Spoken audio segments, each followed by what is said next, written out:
spooky.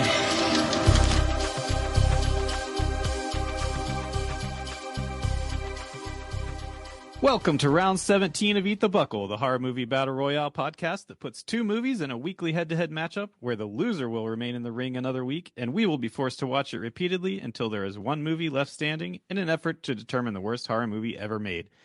This week, in the final matchup of our special Christmas season showdown, we have, for the fifth time, 1997's Jack Frost versus 2016's Red Christmas. With me, as always, are my two Christmas co-hosts from Down Under. Welcome, Aaron and Josh. How are you?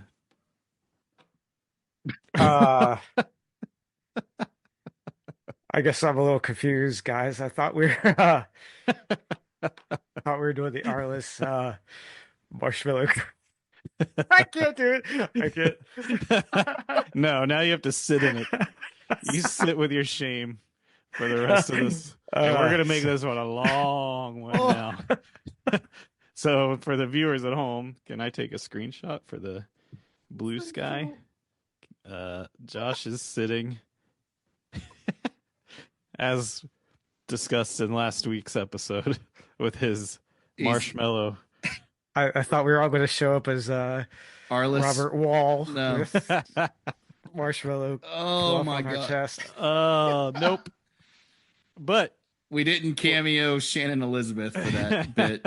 you do not wipe that off. That's as nasty. I was just And going to what- grab one of my cats and have them lick it off.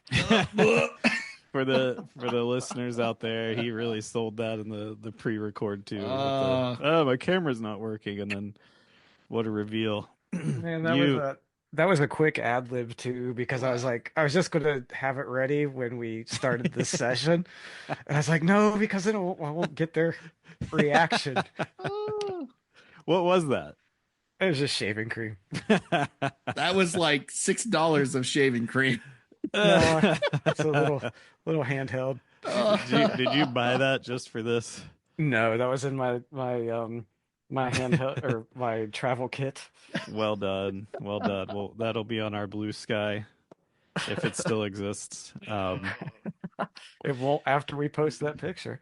Whew, now I'm off my game. I love that I did my normal point like to Josh, because we always have this like silence as to who's going to speak first after what is this, week 17? Yeah. I see myself point to Josh on camera, and the next thing I know is I see nothing but white fluff and chest. Arliss would be proud. Man, Did anyone watch that episode of Arliss? no. I totally slipped my mind. But it didn't slip your mind to cover your naked breast. You guys, as I have for the last 5 weeks of doing this, I'm mere minutes removed from the credits rolling on Jack Frost. And before what I was doing, just before I got home and said, oh shit, I need to watch Jack Frost, I went and saw Nosferatu. Oh, how's that? Well, the contrast, the stark, drastic contrast of coming straight home from the theater of a just a impeccably crafted film to this. It both made me mad and gave me the juice. Gave me the juice I needed to do this. Isn't it nice to watch a good movie now, because you're like, they do exist. Yeah. I've just decided to subject myself to mostly terrible, shitty streaming Just movies. like a beaten dog. Just Yeah. Sure, I think I'll it was watch last again. week. Like I said, like after you watch so much shit, you have to cleanse the palate with good stuff, either like the classics or go seek out something good. It's a 2 hour 15 movie, and we knew, like, it's a shitty day outside and we both had the day off, so we're like, let's go to a matinee. And I figured we could just get to like it's a Monday. It's a random Monday. Mm-hmm. No one's gonna go see this.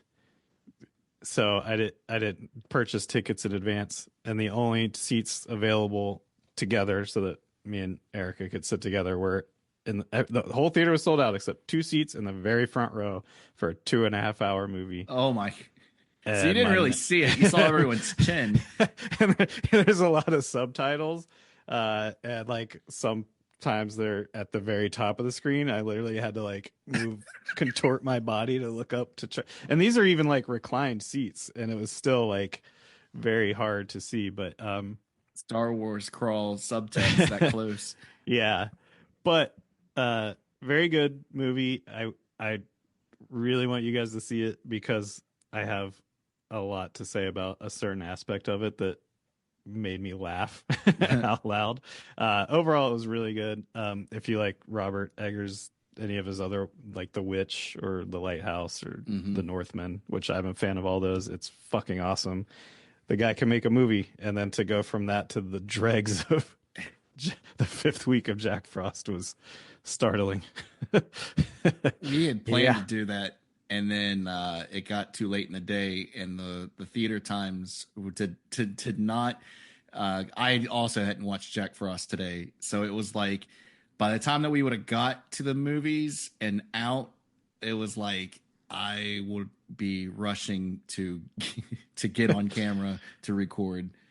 That's what I did. Don't recommend it. Yeah. But I do. It's playing in IMAX in like 20 minutes from where we live, but it's the only showings all week were like 10 o'clock at night. Yeah. And I'm too old and tired to be at the theater till after midnight. But after seeing it in like a regular theater, like I would go back, and I might actually do that before it leaves IMAX and see, because it fucking looks awesome, and I would love to see it in IMAX and not craning my neck the whole time. Now, yeah, I know you don't like Francis Ford Coppola after all of our research on Jeepers Creepers. Mm-hmm. Is it better than his Dracula? Or just a different thing? It's different. It's weird because it's both a trying to be faithful to Bram Stoker, but also be like a remake of Nosferatu, which isn't faithful to Bram Stoker. So it's a little bit of a weird combination of the two. And Coppola's Bram Stoker is awesome, even though the guy's a fucking scumbag. It is a fantastic movie. I'll say that Dracula is creepier in Bram Stoker's. But overall, I think like the look and feel of a vampire movie I give it to Eggers. But like, okay. Yeah, they're both really, really good. And they're, I want you guys to see it so we can talk offline about that. We'll all laugh at a certain aspect of it, I'm sure. So you're saying there's a place in the vampire verse for both movies to shine? Yeah, they can share. They can nuzzle up right with the vampire happening and share a spotlight in the vampire pantheon of. Didn't William Dafoe play Nosferatu in that movie? Shadow of the Vampire. Yeah, with I almost said John Cougar Mellencamp. With John Cougar Malkovich Camp. Thank you. And Carrie Ills. I drink blood. Oh yeah, and he was in Dracula. Yeah, there's a lot of crossover. See, there is room for all to live in harmony. Willem Dafoe's in this one. Well, that's why I brought Dafoe up. Yeah, he's kind of like the Van Helsing. They don't call him Van Helsing, but he's like the Van Helsing character. Again, just give that man an Oscar one of these days, for God's sakes. Every performance he has given has been nothing but in any movie he's been in. Even Boondock Saints, which hasn't aged well, and if you looking back on it, it's probably not that great. He's fucking incredible in it. Yeah, I would. I'd probably omit his performance in Beetlejuice. I still haven't watched it. I'll take your word for that because I mean, the only thing that you can get the only way you can enjoy his performance in that movie is just by thinking he clearly just did not give a fuck. Like Tim Burton cut him a check and he's like, "All right, here we go." It was insane. Do you do you think it was his performance or just like Tim Burton just having lost it completely and directing him? I, I think it was probably a little bit of both. Yeah, because I haven't seen Beetlejuice, and I won't. I mean, maybe someday, but I'm not gonna make it a point to watch it because Tim Burton's done. He's toast No. for in my book. He did get a nominee for Oscar for Shadow of the Vampire. Yeah, he's been nominated a few times. I actually looked that up because after seeing his performance, I was like, he's had to have won an Oscar, right? Like, No, but no. he might win a Saturn Award for Best Supporting Actor in Beetlejuice. In your face, Big Holy Z. Yeah, Holy shit. What it's is a he- little easier to win the Saturn Award. I know I'm not trying to spill Sega tea, Saturn throw Award? shade, but I'm just going to eat the rest of this can of Barbasol As now. you should, with apologies to Mr. Burton and Defoe. the Academy of Science Fiction, Fantasy, and Horror Films don't have a lot of competition. No. Usually. Oh boy. We're getting this in right under the bell of the new year. We're on the penultimate day of 2024 for our final holiday. Yeah, It's the New Year's Eve. I didn't think we'd do it, but we got this entire run of Christmas shit in our under the little bell. podcast has outlasted former President Jimmy Carter. All right. R.I.P. Well, we weren't around quite as long. Well, May we're gonna- may this podcast live to be 100 years old. Let's let this podcast hit triple digits. If I it don't want to be does- around. I don't want to be hosting it into No, I want an AI version of myself to be hosting it. someone I would else. say take this 100 over. seasons, Yeah, not 100 years. No. yeah. Well, at this rate, 100 seasons would be 33 years. Or well, I don't How long know. have we been doing this? 5 I months? refuse. We're at the week 17, and I refuse to put season 2 on any of my files. So No, it's just rounds, baby. What was I gonna? Oh, The this end of is the season will be when we're all just staring at each other on this computer screen and we say, I can't fucking do this anymore, guys. I need a break. season 2 is the wives show or something else. I don't know. We need people to tag in every once in a while to when we need a break, which Yeah. could be soon after this. But to get into this, guys, there's a lot riding on this week. If Jack Frost eats the buckle one more time, it will enter the hallowed halls of the shitlocker with Madman. It does not deserve a spot with Madman. Or maybe Madman was too good for the shitlocker.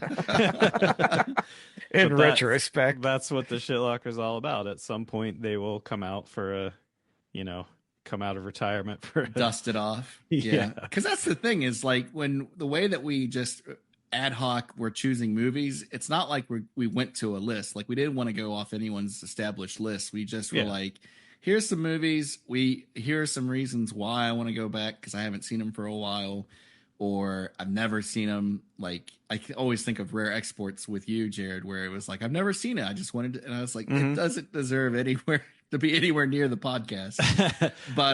But yeah, it's like one of those things where somebody out there probably really hates Rare Exports. Somebody out there like Jared really hates Event Horizon. And somebody out there really, really loves Madman. And truthfully, I think the three of us, to certain degrees, like Madman more than others, especially after watching it for 6 weeks. So I don't know that we're gonna if Jack Frost loses, that it's gonna get the same love in 6 months. No, but I mean, also it's I'm gonna, just the way I roll, I'm gonna throw a decent movie in here every once in a while. I mean, good God.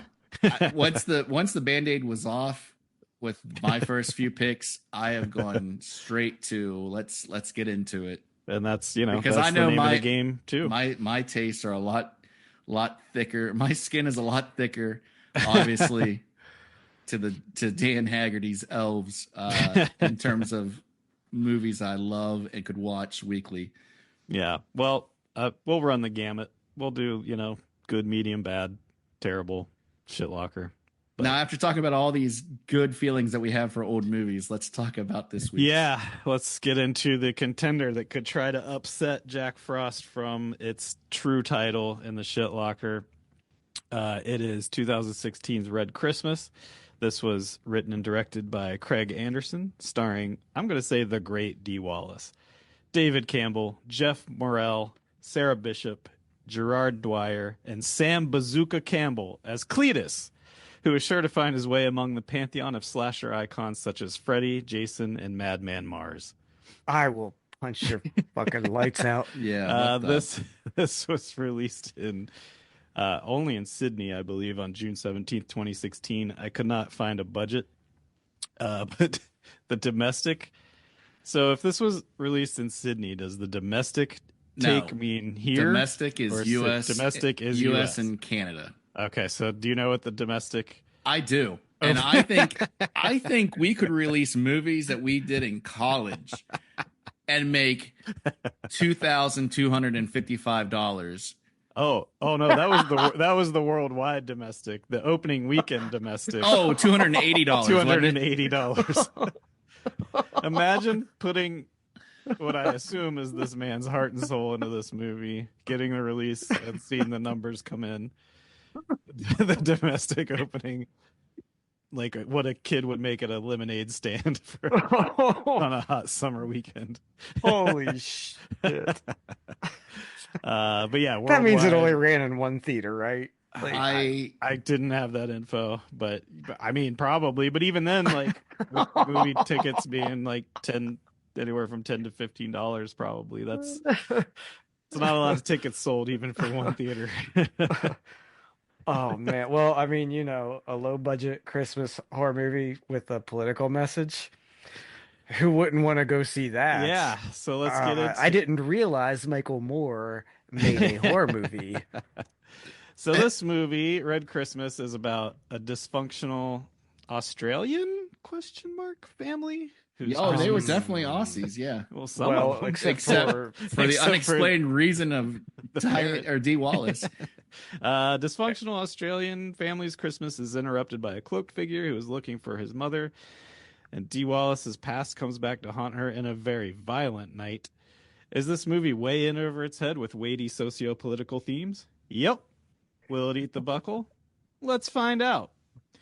Gentlemen, off the top rope, what did you think about this holly jolly Christmas from Down Under? So just watching how terrible the movie looked, I wrote down 2016 never felt so much like 1994. Everything about this movie's just garbage. The way it looks, the way it's lit, the way the dialogue is, the actors' performances, the quote unquote message it's trying to get across. Hold on a second. I got to stop you right there for a second. Dee Wallace was great in this movie. To an extent. Yeah. She was better than this movie needed.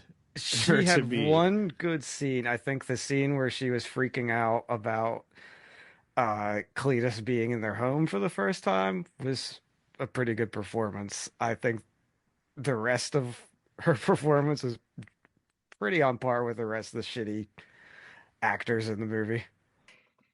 Uncle Joe, who is American as well. Yeah. He had a White Sox cap on. If I could get the family tree, he seemed to be the brother of the dead father, who would have to be Australian.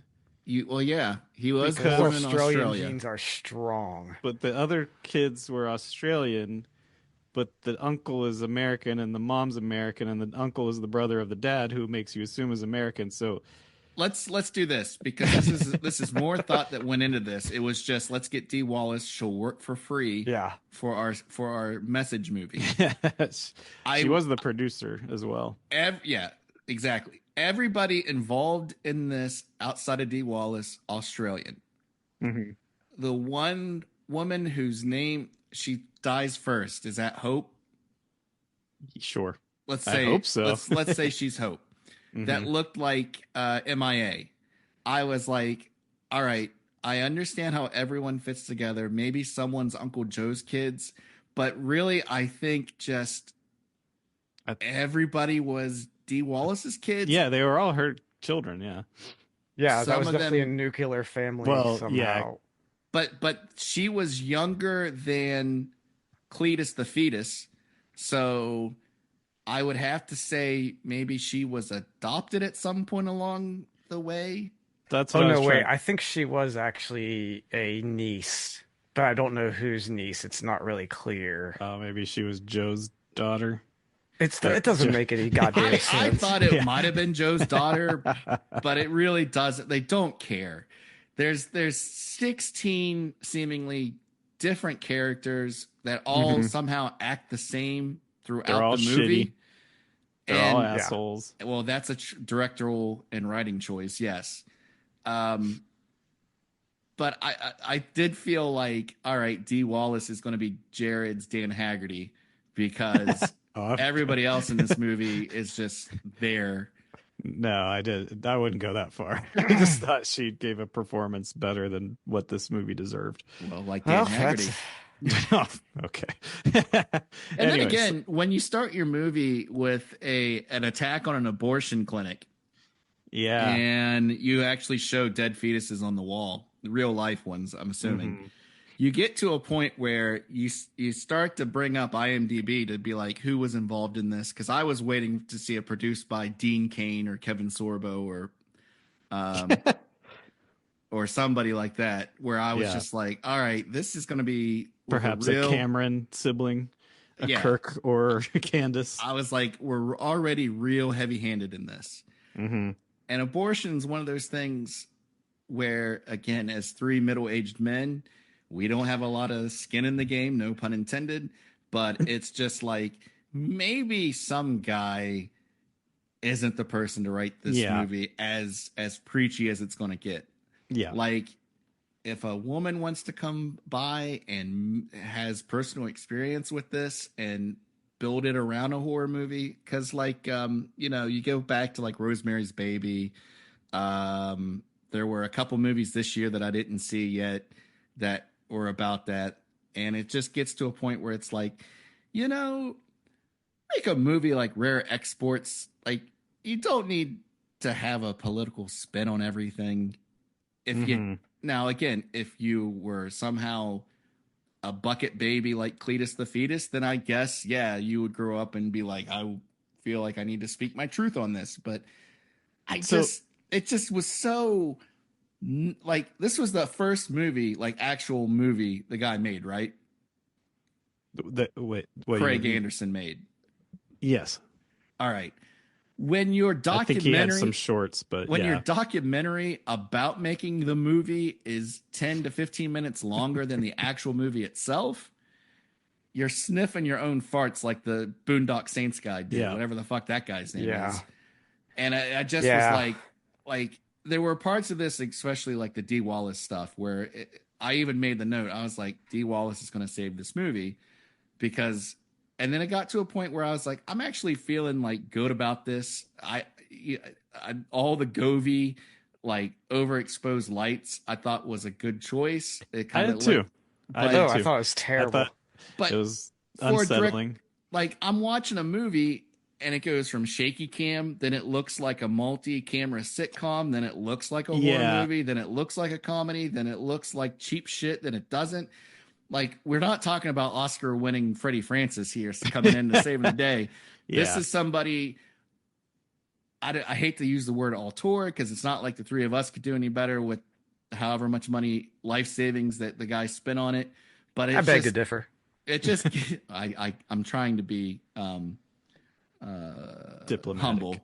humble and diplomatic. But yeah, I just, like, when the shaky cam got broken out, to try to give you more emotion to just Dee Wallace trying to pull stuff out of the actor across from her, I'm like, this just ain't it, Chief. It's not it.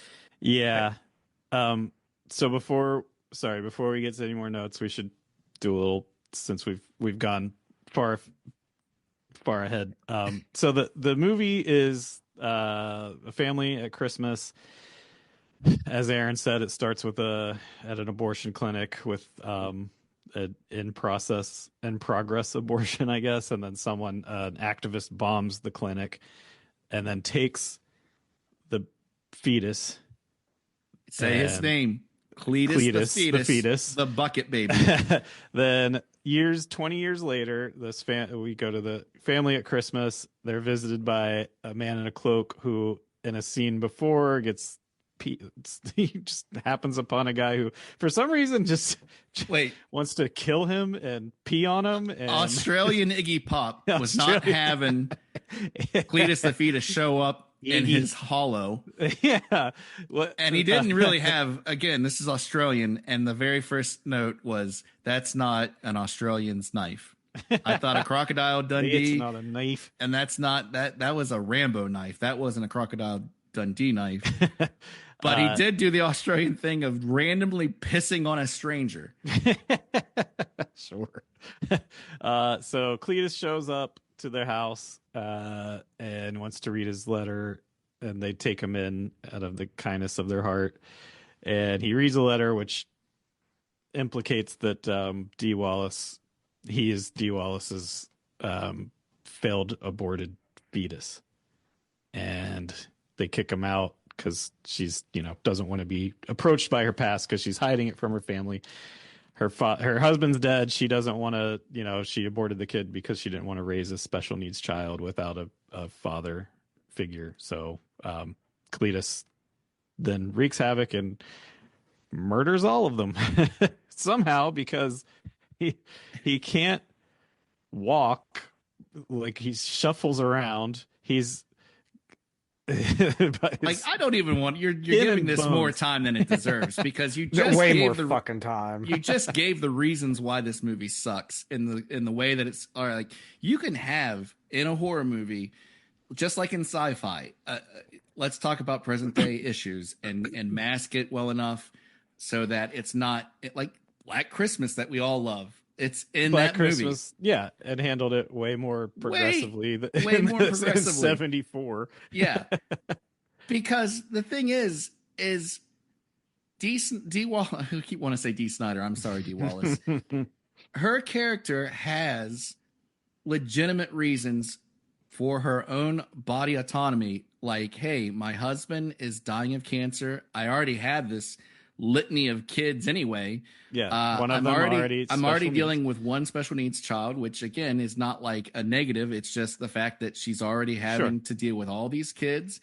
Yeah. Now you're going to ask a single mom, not in the country of her own origin, to raise two children with special needs on top of the other two kids, however many were actually her daughters. Anywhere from 1 to 8. Yes. And then be like, she's a bad person. No, fuck you, Craig. That is a legitimate reason that why you can decide as a woman, I can't put up with this. I can't. I would do it if I could, but I can't. And I'm trying to be responsible for the family that I have. And that's another thing is like, I couldn't really tell what the message was. I couldn't tell. It was like, is this pro-life? Is this pro-choice? Because there were parts where, they'd be like, those fucking pro-life church, like where they're talking. And so, which it tried to do the whole talking out of both sides of your mouth. Yeah. But then you go and you kill all of the people related to the woman who had the abortion. Except the child, because one of the children was pregnant and gave birth. And you go through the credits. Well, except for Jerry, because who kills Jerry?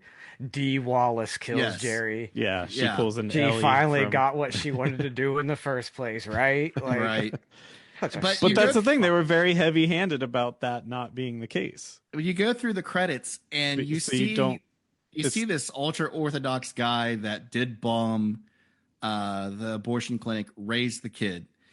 And like apparently he straps TNT to himself at some point and then blows himself up in the opening credits. Yeah. They're like, hey, maybe if this kid was raised differently, he wouldn't have grown up to be, number one, all fucked up physically and mentally.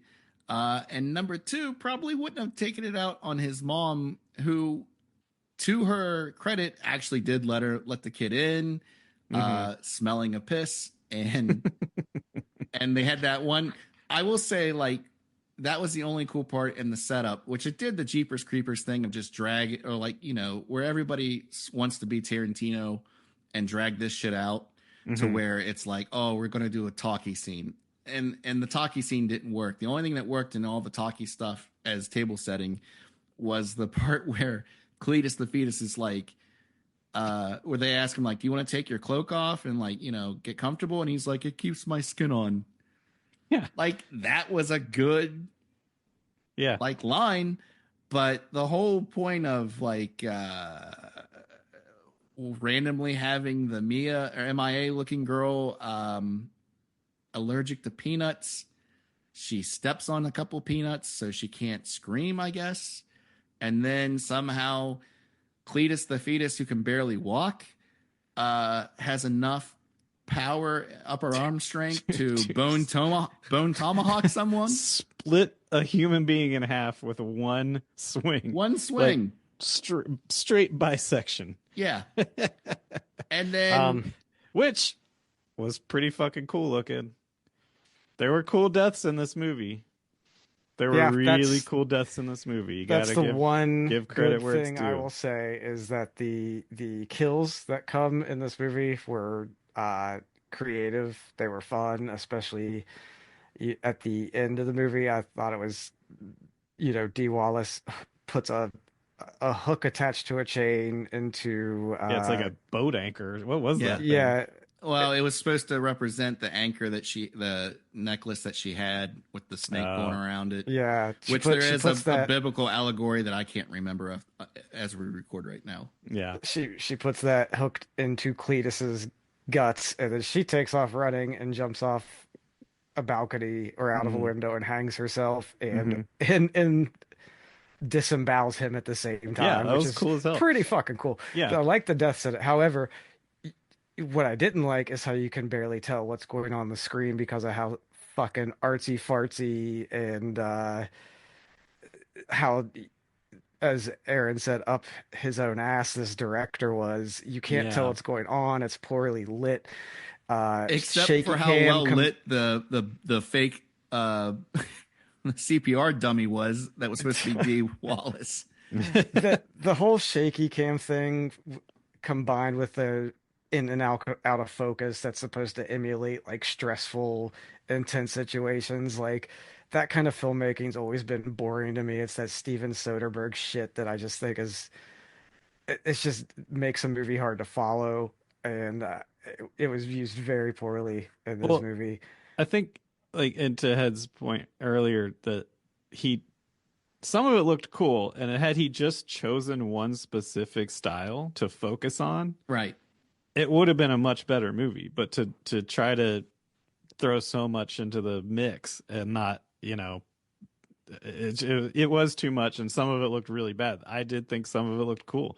I liked the lighting of it. I thought it was very, like, off-putting and unsettling, which this whole movie was very unsettling. It was like Oliver Stone, Natural Born Killers style. Well, that's what he was going for, but he's not that. So he did not have the film stock for it. And it didn't look good. It looked like trash. I'm not disagreeing with that. I'm saying the parts that looked good, and there were some, he should have stuck with that, and it probably would have been a much better movie. Did Peter the priest go and jack off in the closet? He did. He watched his brother or his stepbrother. Brother-in-law. His brother-in-law. And his brother and sister-in-law by marriage having sex.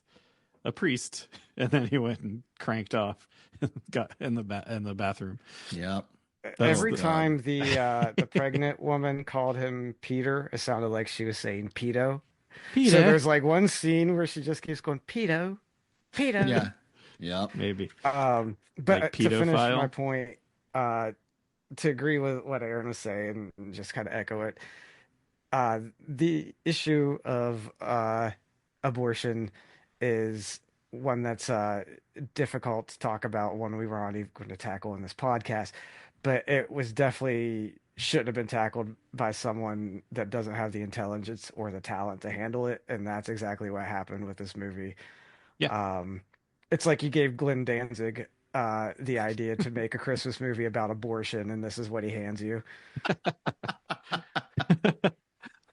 Mother, Cletus comes in as Mother. I want to read you a letter. All right, well, we'll take a quick break and come back and finish this one up. Whoa! Touch my finger, touch my knee. Thank the Lord it was not. Okay, we're back and we're gonna finish this talk up. Yeah, I'm not done with this movie yet. Go ahead. Get to So I I wrote a litany of like little nitpicks about scenes and things that were happening. But I don't feel like we really even need to dive into it just because the overall Quality. fact that this, quality is so awful. We could just harp on that for hours, and that would still be way more attention and time than it deserves. But I will just say that I feel like the I felt like when I got done watching this movie that it was just fucking disgusting, and not disgusting, over my how I feel about abortion one way or another. It really just how tastelessly and talentlessly it was put together, and just what a fucking disgusting shit show it was. Like it's just awful. I feel like if you're going to make a movie one way or the other, whatever side you're on, and I think we're all probably on the the correct side. Yeah, again, there's no reason to even get into what side you're on. But no, I'm saying like if that's this guy's intent, you gotta go for it. Like if you got the balls to like make a horror movie, Christmas movie centered around that one, maybe the biggest socio-political talking point out there, then fucking do it one way or the other. Say this is the side, and even if your side is I don't know which side I'm on, then make that fucking come through in your movie. Yeah. Don't just make it like an afterthought. I mean, go for it. But this dude, like this, which I didn't get. Blowhard. What's this director's name? This writer, Craig director? Anderson. Craig Anderson's such a fucking blowhard. Even the way that this movie, basically from the scene where they invite Cletus into their home, it just becomes scene after scene of Dee Wallace telling people where to stand and what to do while she fumbles around and tries to achieve something that has no fucking direct reflection on a storyline or plot or anything. Right. Sorry, go ahead. Well, to that point, and this is what I was saying earlier, like he's a feeble, like he stumbles around, he's got broomstick legs, like he's not a physical force. No. Why not just be like, all right, let's gather in this room. There's 12 of us. Let's just jump this. We've all seen him. We know what his physical prowess is. We can take him, guys. Why are they all like, you go that way, you go that way, you take, like, every single. Even when you get down to the nitty gritty, when it's just like when it comes down to her, Jerry, Peter, and her two daughters, one of whom is pregnant and can't really defend herself because she's going into labor. If Dee Wallace, Jerry, and Peter just stood outside the bedroom door with weapons, and Cletus walks up, I'm pretty sure they could take him in a 3-on-1. Yeah. Instead, she's constantly going like, "Now you go outside and run around in a circle, and you go to the broom closet and climb into the attic, and you go over here and flush the toilet." It makes no fucking sense.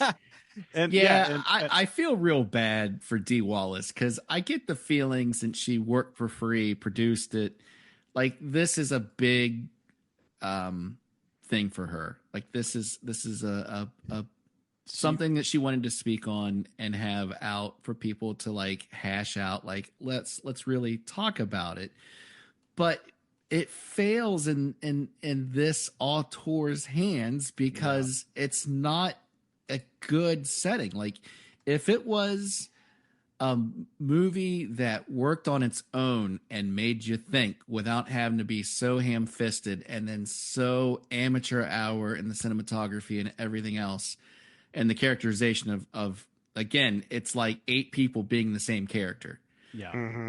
I feel bad for Dee Wallace. I obviously absolutely 100% don't agree with her politics, or maybe I'm putting words in her mouth, but yeah, it's hard to say. It's just one of those things where if you feel this strongly about it and this is what product you put out to push the agenda for you, you get better to the wrong wagon. get better people to do it for you, I guess. Another, I guess we could wrap this up. I know we don't want to talk about this movie much more. The way that did any of you get a sense of like the direction of where people were at any given point in time? Because like no, it the didn't way matter. that the scenes are cut together, it's almost it makes like no sense. Yeah, like there's it really stood out to me where like Dee Wallace was in a closet, and then in the very next quick cut, she's outside running along like this wall with ivy, and then she busts in through the kitchen door, and it's like, is the house not attached as one cohesive unit? You have to like constantly run to the outside courtyard to get into another part of it just nothing about this. They did have that out, like the shed, which was the garage, was completely separate from the building. Yeah. Yes, which they kept going in and out of it, like running across the yard with a killer somewhere. It just didn't make any sense. You don't want to be in American Gladiators with the accuracy test between Sheriff Tyler and Dee Wallace shooting a gun. Oh my God. I couldn't tell if she was like trying to. At the end, she was really trying to miss. Yeah. Okay. Yeah, she was.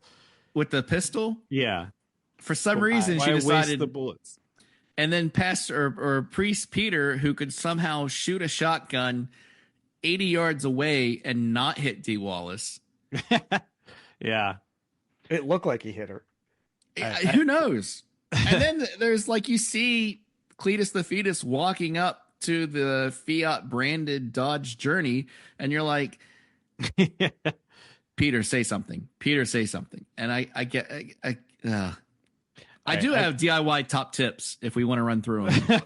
Well, let's see. I got 3 points. Okay. Oh, I really want to get to. One, my favorite dipshit Dee Wallace moment was where Cletus the fetus is climbing up the lattice to get into the window. And she says, she's standing by the window and she yells, "Peter, come lock the window. I'm going to go down and get rid of the lattice." What? Why? Why is your plan to go down and tear off the lattice that he's climbing? Just lock the window. But also, just do it yourself because you're standing right beside it. To add 3 more minutes to the runtime. That's the only reason. But only an hour 20. I liked that. Second thing I wanted to address was the death where Cletus smashes Peter Priest's head onto the, I guess it was a blender or like a juicer or something. That is one of my DIY tips.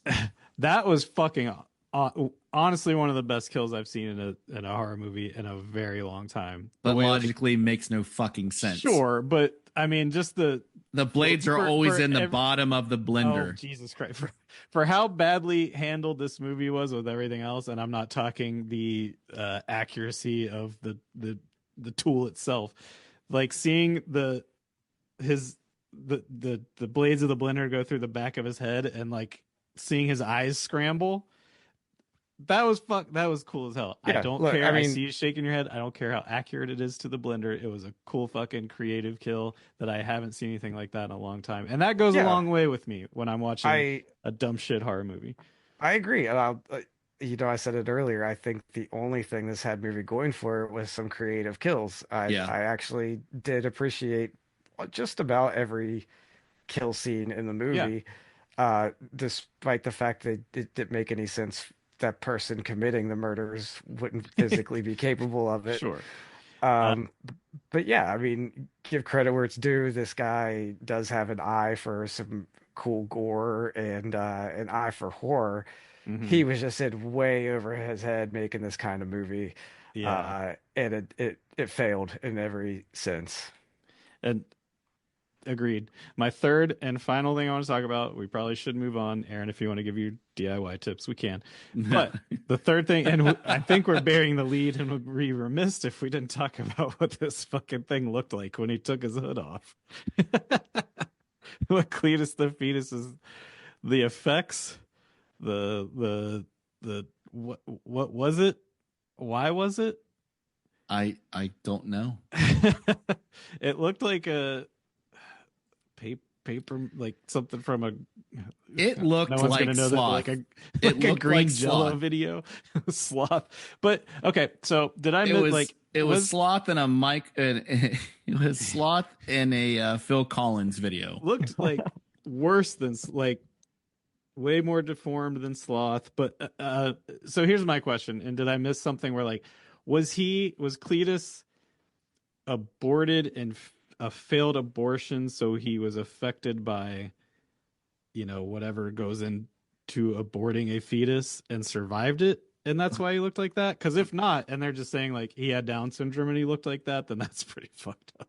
No, it's the fact that when you have a legal abortion, you're not fully developed. Right. So somehow, magically, this ultra orthodox bum murderer managed to save an aborted fetus in a bucket, put him under a heat lamp, I guess, and pray on it. And that's what he got. Just keep Yeah. him warm like a piece of KFC till he grows up and can walk and talk. The effects were so bad. I was shocked. Like, don't show it. Just don't show it. Leave it up to the imagination. That or like show like parts. Show like some of the, because he had like a Invisible Man bandage type face. Just show like some of it. Show like some of the bandages getting torn apart, and you see just a glimpse of it. That would have been so much better and more effective. He had no problem not showing you simple things like action in a scene. Instead, you get like a close up of the back of Dee Wallace's head and someone's feet, and then like the tip of a knife blade, and then the ceiling fan, and did a red light blinking. And God, I fucking hate this movie. It's so stupid. Sam Campbell looks like Big Sam Head. Bazooka Campbell. He looks like Big Head from Oasis. Yeah. He does. All right, I got nothing more to say about this one, I don't think.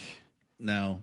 And again, with the heavy-handedness and at the end having the not even trying to play both sides, like, here, watch these movies and these web resources.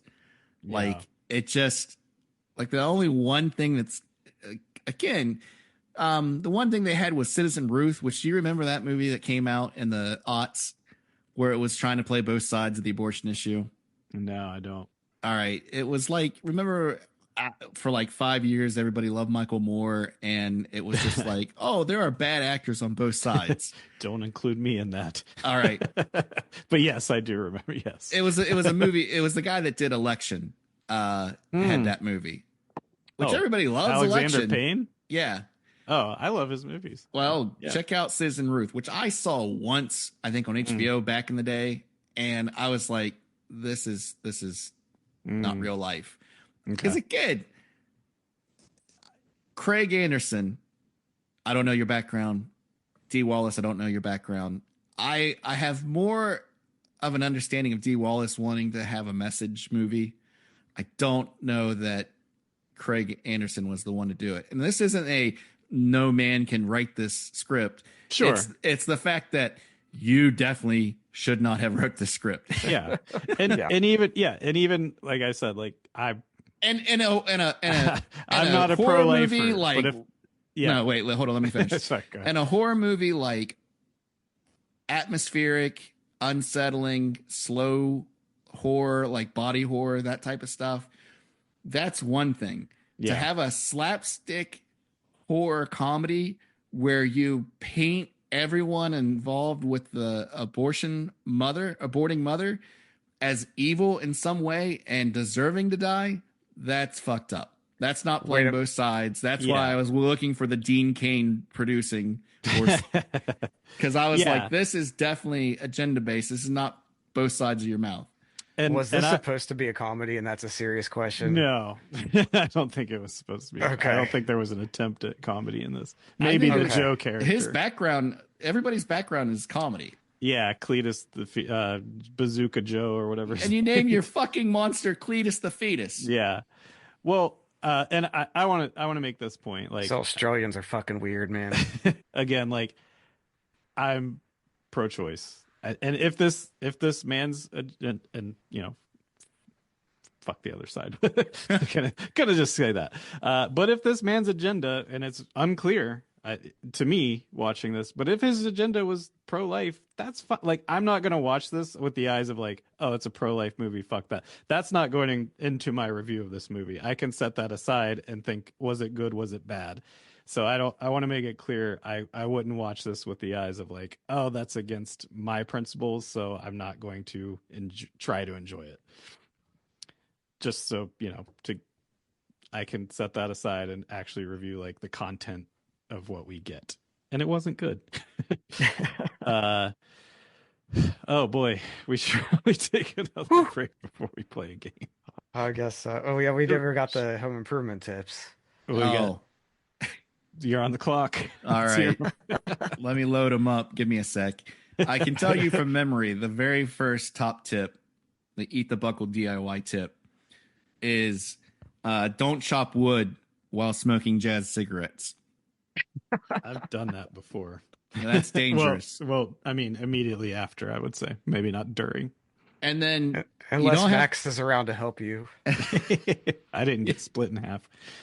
The second top tip related to Jared's cool death is, obviously in the United States, you don't have to worry about this because all of our blenders have components that are contained in the actual pitcher part of the blender.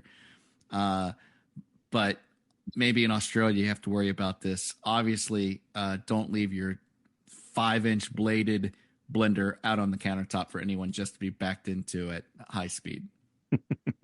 Especially with all that kitchen commotion going on in that movie. There's a lot of kitchen scenes. And there was so much, too, that you could have done. Like, that was a great setting. Mm-hmm. Where it's, again, I grew up in the country. Like, our clearest neighbor was an eighth of a mile away. Mm-hmm. Like, you could have had a better movie built around, like, who is it? What is it? What, you know, and it's just not. It's not there. No, I thought there were good aspects of this. Way more bad aspects of this. Okay. Also, in Australia, it's like Christmas time falls like in the middle of their summer.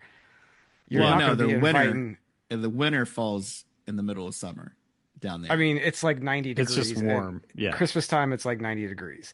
Yeah. Is what I was trying to say. Yeah. In Australia. You're not inviting anyone in to get warm.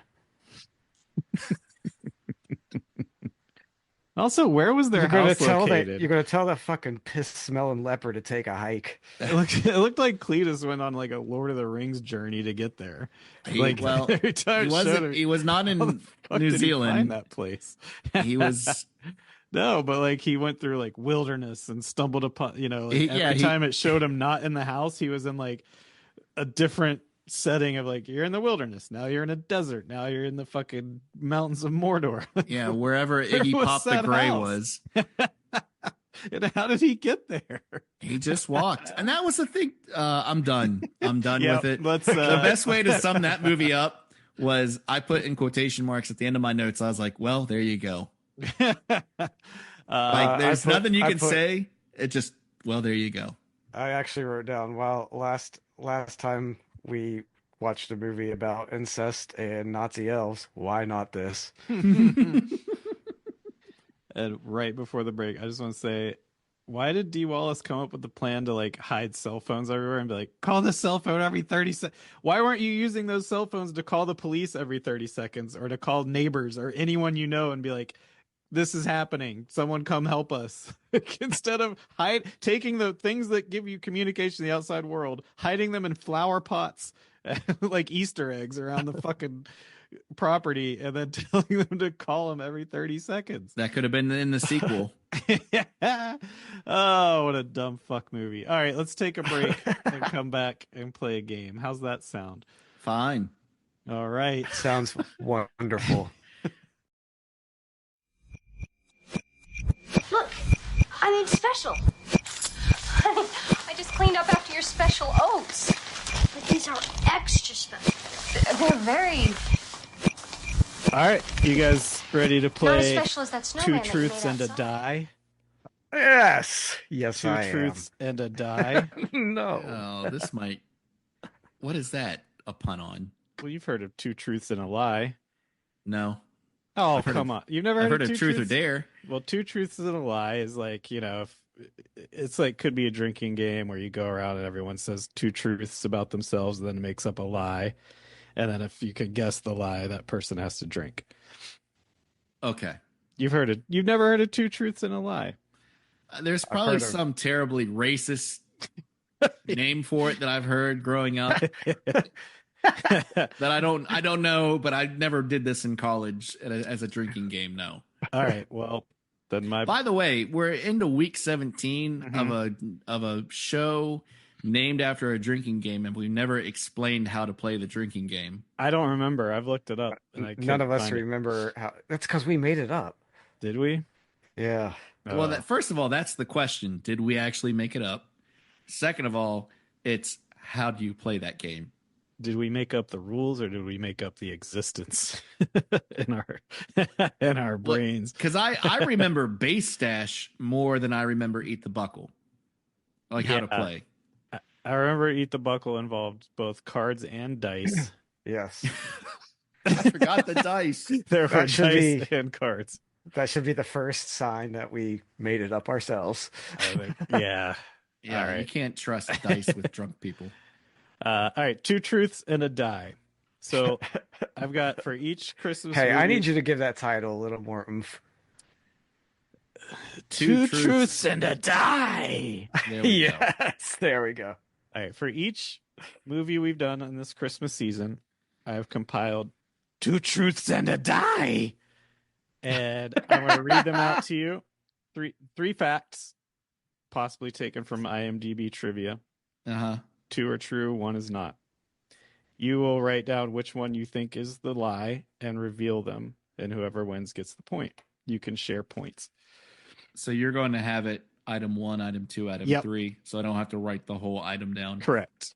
Okay. All right. First film, Jack Frost. A, the voice of the little girl in the beginning who says, "Read me a story," is played by Marcia Clark, who plays Marla, aka Marcy Darcy. Got that? Mm-hmm. B, an IMDb tag for this film includes raped by a monster. Who the fuck would search that tag? I'm really in the mood for a movie where someone gets raped by a monster. Oh, Jack Frost. There we go. C, shooting for the film took 28 days. Write down A, B, or C. Voice of the little girl played by Marcy Darcy. A tag for the film includes rape by a monster, or shooting took 28 days. On 3, We're writing reveal. down the lie, right? You're right. You give me what you think is the lie. Okay. All right, go ahead and reveal them. Aaron says A is the lie, Yes. and Josh says A, the voice of the little girl is played by the Marcy Darcy looking girl. That is true. Oh. The Bullshit. lie is that shooting took 28 days. It actually only took 18. I almost said that seems a little long for what showed up on camera. Yeah. 8 more Okay. days than To All a Good Night took, by the way. Red How Christmas. many days do you think Red Christmas took? Well, Okay, sorry. hold on. So none of you got that one. Next one for Red Christmas. A, the bulk of the cast acted in the movie for free. B, director Craig Anderson made a short 40-minute making of documentary titled Horror Movie, A Low-Budget Nightmare, Making of Documentary. Or C, the placenta used at the end of the film was real. What are your answers? Josh says B is false. Aaron says B is false. You're both correct. Because astutely, you heard Aaron say that earlier. It's true. Why would you make? He did make a documentary. That is true. The falsehood is that it was an hour and 40 minutes and not just 40 minutes. Why would you use real placenta? What the fuck is wrong with these people? Yep. All right. Christmas Evil. A. This is John Waters' favorite director. John Waters' favorite Christmas film. B. Actor Jeffrey DeMunn, who we talked about, was in all those Frank Darabont movies, said of this film, it was a mistake, but in retrospect, everyone's got to buy groceries. Or C. The falling snow in the film was actually cut up plastic bags. John Waters' which movie is this? Christmas Evil. Christmas Evil. Oh, okay. The one that we can't spoil the end of. You got John Waters' favorite film, actor Jeffrey DeMunn, it was a mistake, but everyone's got to buy groceries, or the falling snow was cut up plastic bags. A, B, or C. Okay. Go ahead and reveal your answers. Aaron says B. B. B is false. You both say B. No, I say C. You say C is in cat. That the falling snow was plastic bags. Yes. It is the Jeffrey DeMunn. B is the falsehood. Aaron gets that one. So 2-1. The rare exports. 2 truths and a die. A. There's only one female character in the film, played by director Jelamari Helander's daughter, Helena. B. Kate Blanchett has listed this as one of her favorite films. Or C. Raona and Pietra are played by real-life father and son. So only one female character played by the director's daughter, Kate Blanchett's favorite films, or the father and son are father and son in real life. Josh says B is false. Aaron says A is false. Aaron is correct. Because there are 0 female characters in that. I thought there was a little girl in that. There are background actors with no lines or names. Oh, that's what fucked me up. Okay. According to again, this is all according to IMDb trivia. So there are no female characters in this movie. That's what I'm. IMDb is the end all be all. Well, I'm just telling you the source so you can consider. Always out source. to fuck me. To all a good night. A. Due to lack of catering from limited budget, the cast and crew had to eat all their meals from a nearby Taco Bell for the shoot. B. The cast and crew all slept in the mansion location. Or C. Jennifer Runyon and Forrest Swanson, who played the nerd, were dating at the time of filming. Give me those one more time. Due to lack of catering from limited budget, the cast and crew had to eat all their meals from a nearby Taco Bell. The cast and crew all slept in the mansion location. Or C, Jennifer Runyon and Forrest Swanson were actually dating during the filming.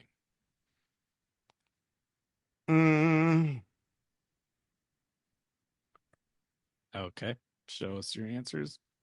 Josh says C is the lie. Aaron says A is the lie. Aaron gets that one. This is what I get for not doing any research on these movies. This is almost like positive reinforcement, like that positive engagement for like middle management does. Instead of just saying do more research, Jared is holding your nose to your poo poo. I didn't assume you actually looked this stuff up, so I will throw this game out for future or do better. It's true that Jennifer Onion and Forrest Swanson were dating. That's why their chemistry was so electric. It was off the charts. You could feel it popping off the screen. All right, final one. It's 4-1, so in tradition, we'll make this one worth 5 points. So we can tie. Yeah. Oh, no. I'm sorry. I sorry, took that 4 wrong. points, so Josh can win, or you can obliterate him. Okay. Elves. He's going to obliterate me. This movie had a PG-13 rating. B. Dan Haggerty gave a stellar performance through the film. Or C. Halfway through production, director Jeffrey Mandel replaced Dan Haggerty with a sack of yams, and no one could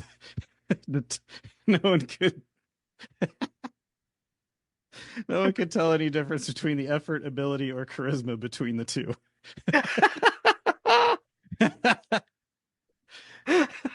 You want to hear this? Yes. A. This movie had a PG-13 rating. B. Dan Haggerty gave a stellar performance throughout the film. Or C. Halfway throughout production, director Jeffrey Mandel replaced Dan Haggerty with a sack of yams, and no one could tell any difference in the level of effort, ability, or charisma between We're the two. trying to find the lie. The lie. Correct? Yes, All correct. right. All right. A, B, or C. Josh says B, that Dan Haggerty gave a stellar performance. And I believe Aaron is abstaining from answering this. Or giving They're all falsehoods. Well, the correct answer is B, because Dan Haggerty did not give a stellar performance, and I think might have been replaced by a sack of yams. For shit. Josh, you get the 4 points. You get the win. Woo! It actually was a PG-13 movie, so that was true. And So it was? It was PG-13, yeah. How? There's full frontal nudity. That's what I'm saying. That's why I thought, oh, this will be the Incest and Nazi elves. It was a PG-13 movie. There was a nude woman fully frontal getting electrocuted and shaking her entire body for a good 20 seconds. While an elf Head bang. banged his head and There owed was- the joy. There was cocaine use, alcohol, foul language, and violence, and that got a PG-13 rating. Oh, that makes me so happy. And that is Two Truths and a Die. And I now, love it. for the last time, possibly, unless it gets inducted in the Hall of Shit Locker Fame, we will bring. Sorry to besmirch your golden god. Wait a second. Dan Before Haggerty. we start, share the screen. I'm sharing the screen. Am I sharing the screen? Uh-huh. Yeah. All right. This is me, Rich, seeing when Taco Bell actually was founded. It was founded in 1962. Mhm. Look at that. From the bucklepod@gmail.com inbox is this beautiful photo of Dan Haggerty, and I believe 40 Nights is the movie that he's in. Mhm. Towards later in life, obviously, the beard is colored, the eyes are sunken in. Yeah, I looked that up. It's like one of those Christian, probably Like- Kirk Cameron movies. Oh, well, he should have been in Red Christmas too. Yeah, he could have been Cletus. But look how happy he is just to be doing something. He's delusional at that point. No. Was this in our email? Yeah. Who sent this? Well, Katie sent it. Oh, God. I don't. She sent it because she watched Red Christmas with me last night, and she didn't know who to blame directly, Jared or Josh. So she said, "You guys ruined my weekend, so I had to find this for Joy." I won't give away what I thought of Red Christmas, but I still think Elves is the worst movie we've watched this entire time. Disagree. Hard to Disagree. Hard to disagree. In fact, I did pick it as the loser over Jack Frost. Well, you can't do that right now.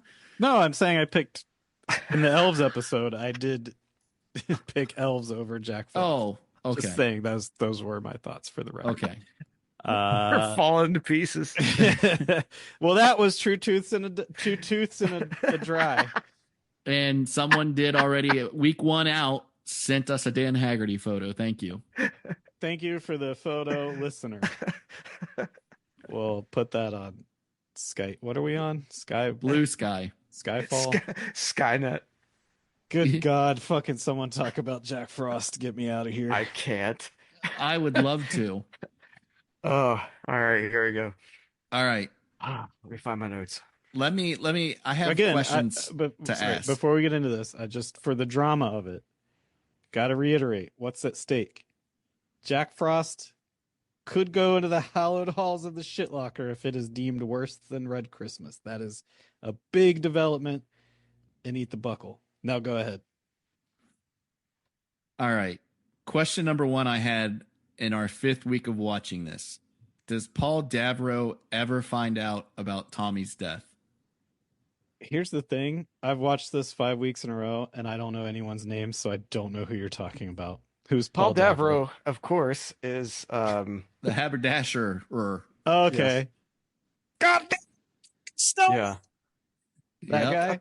That's a good question. You would think that he would have wandered into the house on his own at some point. Paul is Paul Davro, the haberdasher, as Josh has described him. Okay, Tommy is not Arliss at Sheriff Tyler's house. Is Tommy his son? Tommy is his son. Oh my What's God. the difference between a snow woman and a snowman? Snowballs. Snowballs. All right. So we're going to say Jared doesn't even care. And Josh says no, he never found out because he never had a chance to just randomly walk into a house. Does he die? Paul Davro? Yeah. No. I'm like Josh was with the Madman run, where I just, like, nothing is registering to me with this movie. Paul Davro's son dies. Yes. He gets Jack Frost for whatever reason, for the first time in the movie and the last, shoots the icicle javelin into him. Oh yeah, and then you see after he gets done banging, raping. Let's say what it is. That was before. Oh, after Paul bangs. I don't think he ever. No, Paul, it's after. No, it is before. No, Paul never gets. Tommy dies before. You're right. To copulate. You're right. Yes. All right. To that point about Shannon Elizabeth and Tommy, what was her name in this movie? Metzer? Peltzer? Jill Metzer. Yeah, Bill. Is her name Billy Peltzer? It's Jill Meltzer. This is Gremlins we're talking about. Right? Yeah. Yeah, Jill Metzger. Did you catch when she's interacting with Tommy at the beginning of the movie where Nope. Okay. She talks about maybe tonight we can snowball. Oh. Yeah. Oh boy. Yep. Well, I know what that means. I actually quoted it. We can go snowballing. Uh-oh. Says Jill Meltzner with a raised eyebrow. Yeah. That's a sexual act. That is dirty for Jack Frost. And also, and correct me if I'm wrong, but doesn't he start giving excuses like, I don't really wanna, I got stuff. No, he's all excited about it. Oh, okay. I thought at some point he was like, all these stupid fucking movies are running together in my head. Yeah. All right. It's okay, man. It's all right. Another question to you guys. Paul Davro, I don't know if you guys have noticed in 5 weeks, has a catchphrase. Haberdashery. I'm kidding. Go ahead. Okay. He has a catchphrase. He has a catchphrase and throughout this movie. Have you picked up on it yet? I'm really trying to think. Is it oh heck? Josh? No. Well, I just wait. Hold on. Okay. Is it I'll give it to you at 20% off or something like that? That is a running gag, but not this catchphrase. Something about to get the salt. We're open 24 hours. No. Go fuck yourself. Yeah. His catchphrase. Come buy some fucking snow melt. His catchphrase is my this. Son's a putz. That's his. Everyone he talk. Hey, my son's a putz. Okay. There's only so many hours in the day. And we spent too much time talking about fucking Red New Year's Christmas. office party. We're going to go ahead. Sorry, what's his catchphrase? His catchphrase is okay. Oh, he predated Lil Jon. He did predate Little John and there's 5 instances where he says Okay. Number one, with Sheriff Tyler outside his own haberdashery store. Number two, while he delivers salt to Sheriff Tyler, and he gets the door slammed in his face, and he says it. Number three, fuckers the snowman. He says it then. Number four, when he gets punched out by Agent Manners. And number five is the honorable mention at the truck when he leaves to go get the antifreeze at his haberdashery. It's not as strong and severe as the other ones, but it is an okay utterance. Can you really call someone's catchphrase the word okay? He does it the same time. It's Lil Jon's catchphrase. He made a fucking $1 billion out of it. But he also coupled it with what? And yeah. Who, Paul Davro's actor? No. Lil Jon. Oh, Little John? Yeah. He made and lost millions. So Paul Davro just has to throw in two other words that are used in every other sentence to make his He needs a catchphrase. yeah. and a what? woo. Jared, also, wait a minute. Let's not mince words about Little John. He didn't lose millions. He threw away millions. I don't know. I feel like this may actually be a Sandy Duncan. Yeah, I don't know. So I'm going to abstain. Hey, Jared last week was talking about how long it took to pick up the keys. Jared, I know you were rushed today. I took a time stamp. You had enough time to count it. What was it? I did it. I had the time. I think it was like 14 seconds. I closed my notes app. I think it was all right around 14 seconds. No, it's longer. The key drama to me starts at 1:05 when they're still in 44 in the lock. seconds, and he says, "Oh heck." Yeah. Oh heck. Okay. Yeah. Which is what I thought Paul Davro's statement. No, that was Sheriff Tyler saying, "Oh heck." Okay, so you're starting it when it like shows the keys in the key lock. Keyhole. Chris Allport looks back and goes, "Oh heck." Yeah. At 1 hour, 7 minutes, and 7 seconds, Jack grabs him out of the water for a grand total of 1 minute and 23 seconds. Almost 90 seconds that he spends fucking around with these keys going, just pick them up. Just pick them up. Just pick them up. But like the actual action from the keys dropping and hitting the floor is where I started timing it. And I think it takes him 14 seconds just to bend down and pick up keys. And again, with no obstacles in his way, no physical hindrances. He's not limping. He's not injured. He just has to bend down and pick up keys, and it takes him 14 seconds.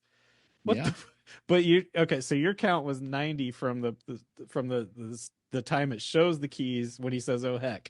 Do you think? And I want to go. I want to bring the archives. Is that longer or shorter than Ellie hiding in the refrigerator from Mad Men? Oh, that is shorter. That is shorter than Ellie. God, what are we doing with ourselves? I asked that. So we've seen this because Ellie was 6 minutes and 7 seconds. I just looked at my notes. That's the Ellie timer starts at 1 hour, 7 minutes, 2 seconds, goes to 1 hour, 13 minutes, and 9 seconds. That's from where she runs into the camp to dropping back onto the stunt pad. Let's just talk Madman, guys. Hey, listen, quick Sandy Duncan though. Little John is worth 30 million.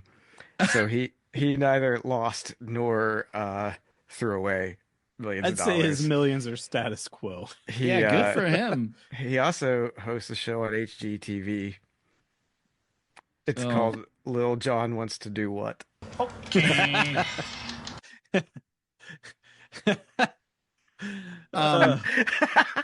Sorry, Little John. Well, that's but I love that we finally had a same episode Sandy Duncan though. I had to correct that immediately. Our reactions were you going,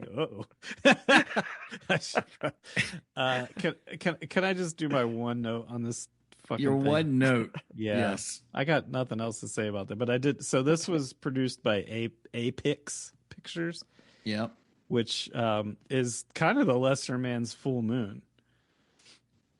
Responsible for You don't such say. for such gems as Uncle Sam and Seen it. Ice Cream Man, which we're all Seen big it. fans of on here. Love it.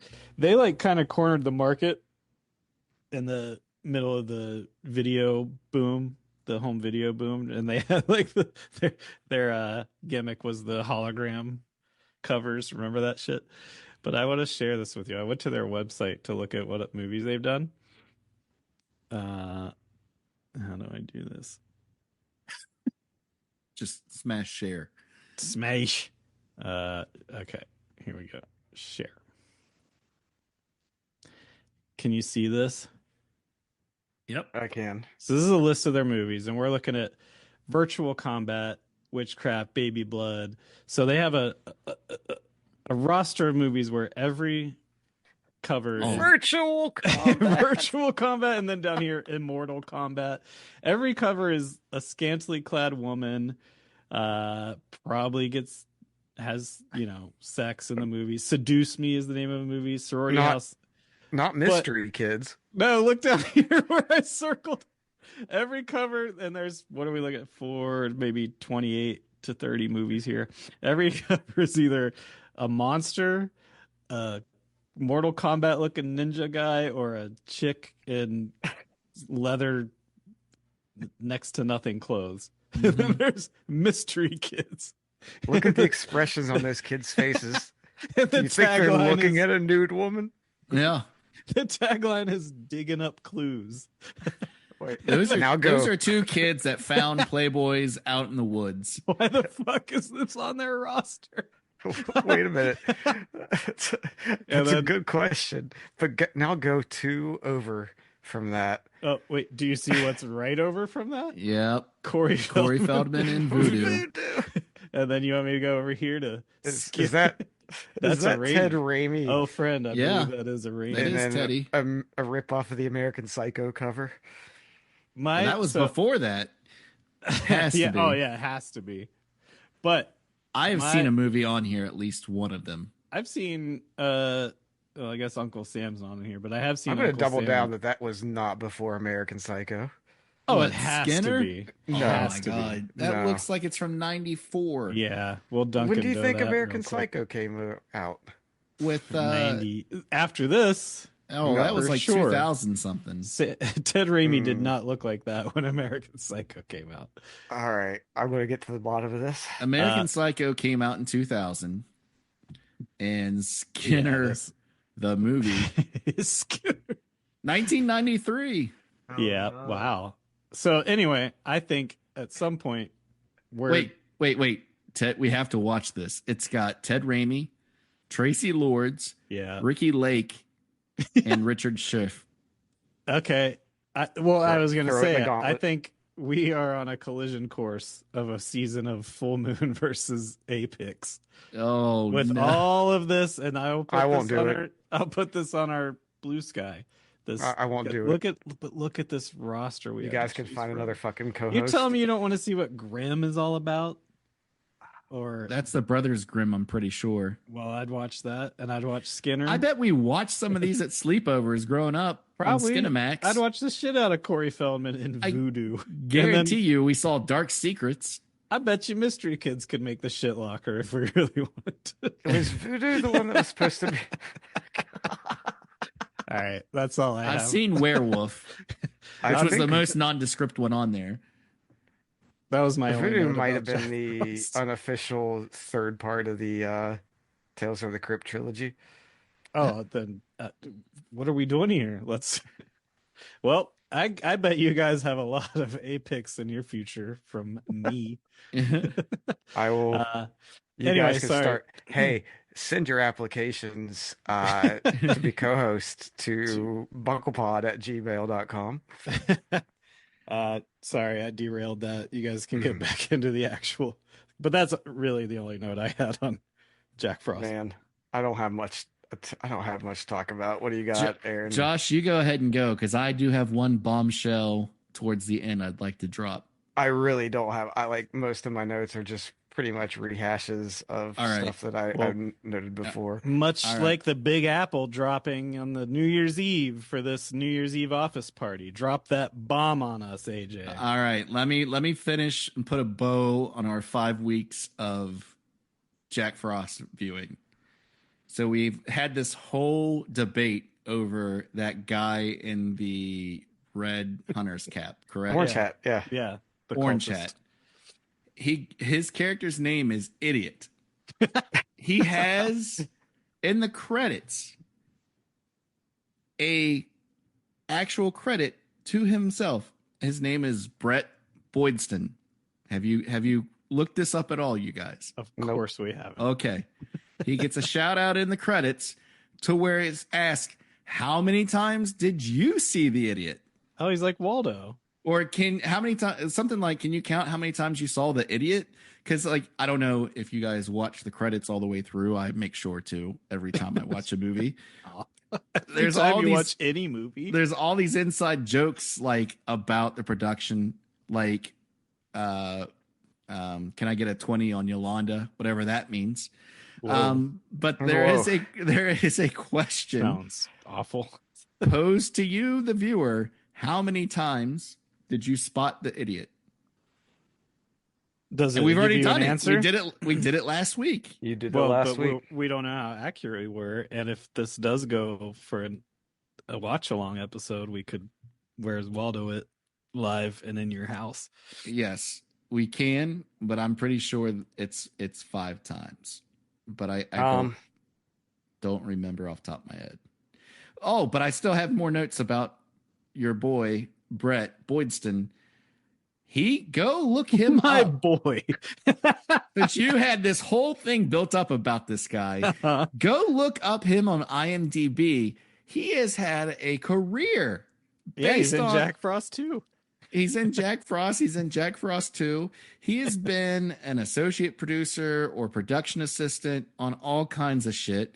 And now he actually has a senior vice president position with Max, with Warner, HBO with Warner Max, Discovery. like good. Max. Well, yes, that makes a lot of sense that company's being run by an idiot. And a All right. cultist. We're going. You know what longs. what that says to me? That it all comes back to Arliss. It does. Oh shit! Wow, that's the bomb. Webs weaved in between. I think we don't have to do any more after this. I don't even give a that's the end of the world. We're going to start an Arliss podcast. That's the end of the world. No need to go on. I didn't, like I said, I didn't have many notes to take as I watched this at 4 a.m. Oh, But, are you okay? it was after Red Christmas. Yeah, it was all right. No, but are you okay? 4 a.m. No, he's not okay. He showed up covered in shaving gel. We'll talk off air. I need help. Let's do the vote. All right, right now. I don't know if we got time. We got time. All right. 1, 2, 3 vote, or do we do the summations first? No. 1, 2, 3. We've done vote. it for 5 weeks. We just do it. All right, and then we'll defend it. All right. Let's just start another one. I'm running out of sound clips. 1, 2. All right, on 3, we're gonna say who eats the buckle. Ready? Which means the loser. The loser. Yes. Ready? 1, 2, 2, 3. Jack Red Frost. Christmas. You're an asshole. D. Wallace was great. So you both say Red Christmas. I say Jack Frost. Fuck Jack Frost. I don't care. Come at me. You thought Red Christmas was better than Jack Frost. I did. Oh my God. It had Eat shit. You're full of shit. had- You just wanted to do the live watch along, you sick no, not bastard. at all. Jack Frost is a terrible movie. Red Christmas had creative kills. And that's all I'm looking for in a horror movie. Well, listen, do you hear what I hear? It sounds like a helicopter. Uh-oh. And it sounds like Vampire Happening is back on the menu. Uh-oh. Oh, shit. Whoa. Is that Dracula's helicopter? I think it is. What? Yep, it does have a Dracula insignia on the side of it. It must be Dracula's helicopter. Oh, thank God. We'll have to sort this madness out in a minute.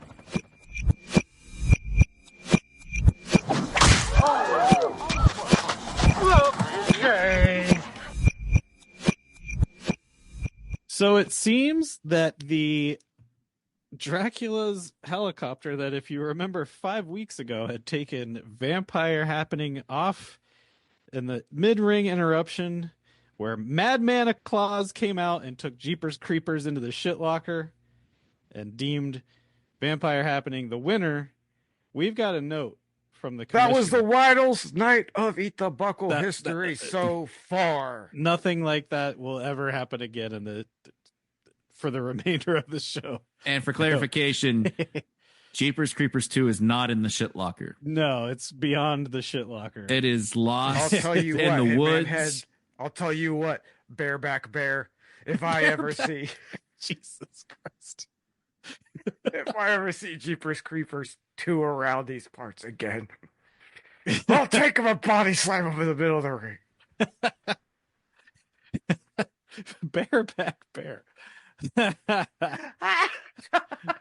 So the commissioner of the Eat the Buckle Federation has said, while Jeepers Creepers was disqualified forever, beyond hope of ever returning, it appears Vampire Happening actually is not deemed the winner nor the loser and deserves to get back in the ring. And I believe for its third time, it will go against. Based on wrestling logic, which is, why not? Why not? Because that's what we've decided. Because Christmas is over. It will go against number 3, which is Night of the Creeps. We will have Vampire Happening versus Night of the Creeps. All and right. I would like to say, just for the record, so I can defend myself, I do not think Red Christmas is a good movie by any stretch. I don't think Jack Frost is a good movie. I hate them both. There's a giant butt coming in to the room right now. It's smelly. It's gigantic. And it's Bareback Bear is about to put his butt all over the place. No. And when I'm dealing with two movies that I absolutely hated watching with every fiber of my being. Karen's having a problem with this beverage. I have to just go to can I find that I liked about this movie? And I can't find anything with Jack Frost that I like. I can find really cool and creative death scenes. And that's what I want out of a horror movie. I can put the fucking political bullshit aside. I can put all that aside. There again, to my point, I've seen Jack Frost 5 times. I couldn't name you a character. I couldn't, other than a rape scene, which also is pretty that they make for laughs, is pretty fucked up. So both have that in their camp. But the one thing that will stick with me is I can look back at Red Christmas and be like, oh, that was that movie with that really fucking cool blender kill. And that one of the coolest kills I've seen in a long time. There's nothing in Jack Frost I will remember tomorrow. No. So for that reason, I'm going Red Christmas. Tell me that wasn't a cool kill. You can't. It was a great kill. It made no sense. It made no sense. Oh my God. What in fucking Jack Frost? Jack Frost, 2 people dive head first in a fucking truck full of antifreeze and nothing happens. How does that make sense? It's logic within the world of the movie. It's okay. So take that into. So you're telling me I can go to Australia, and I'm telling you, if you're going to give Australia, one a pass, and I'm going to find a 5-inch blade whirling around on the countertop, bare ass. You're telling me if I go to Snowminton, Colorado, I can baptize my child in a antifreeze and he'll be just fine. So you got to take the logic in and that child out. was anything but just fine long before he got dunked in antifreeze. Christ. Anyway, I still say I forgot this one little joke where what's that kid's name? Oh my God, what is that kid's name? I'll never know, and I've seen it 5 times. It's I know Jerry's name. I who's know Jerry? Cletus's name. You don't even know who Cletus is. Cletus the fetus. Oh God. I'll never know anyone from Snowminton's name. Ryan. I was going to make a joke about Ryan being into D&D, which was Dungeons and Dan Haggerty. That's why the Satanic Panic from the Metzers exists, because they think he's tied up with Dungeons and Dan Haggerty. Dungeons and Dan as a game master. What are you talking about? I'm talking as much sense as you are as finding something positive to pull out of that horse shit that was the one good thing between the 2 movies were the kills. That's it. As long as I'm not saying it was a good movie. I'm saying I have to look at it objectively as a critic and say the kills were good. That's the only demarcation of good or bad between these 2 movies, because everything else was shit. You're not wrong. As noted, the guy who made Red Christmas has an eye and a creative thing about being able to make a cool killing on screen, but everything else about Red Christmas is fucking disgusting. But what's good about Jack Frost? Nothing. At least it's campy. It's campy. You can like. It's not preaching to me. It's not preaching to me. It's not 16 different styles of cinematography in one movie. But did you like that aspect of it?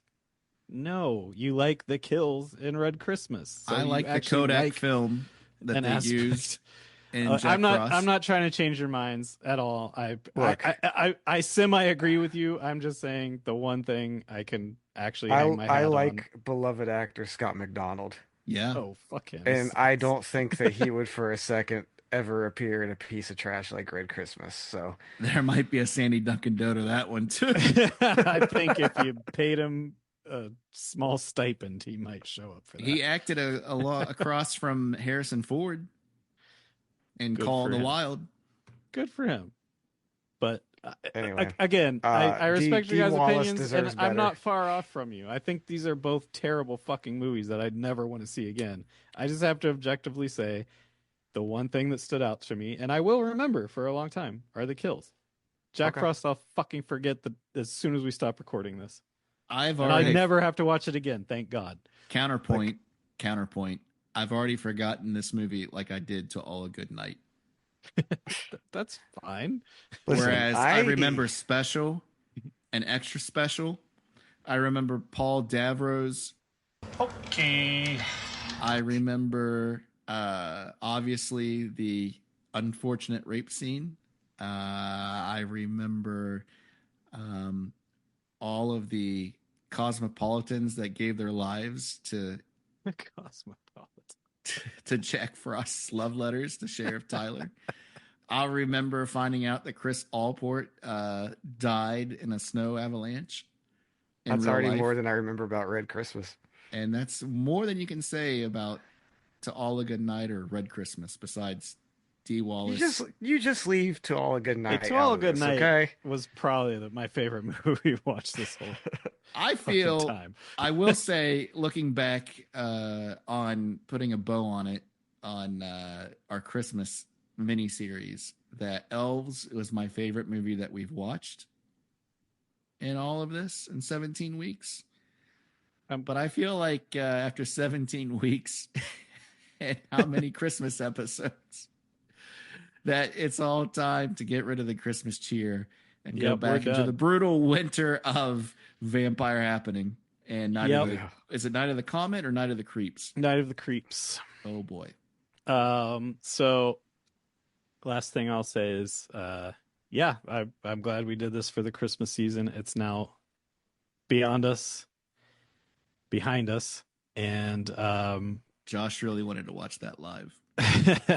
As Dan Haggerty said to everyone he met, thank you for your time and Merry Christmas. And Merry Christmas. And Happy New Year. And a Happy New Year, Buckle Buddies. Save some room for next week, because we're going to eat the buckle. God damn. Bye-bye. You say shut up! You take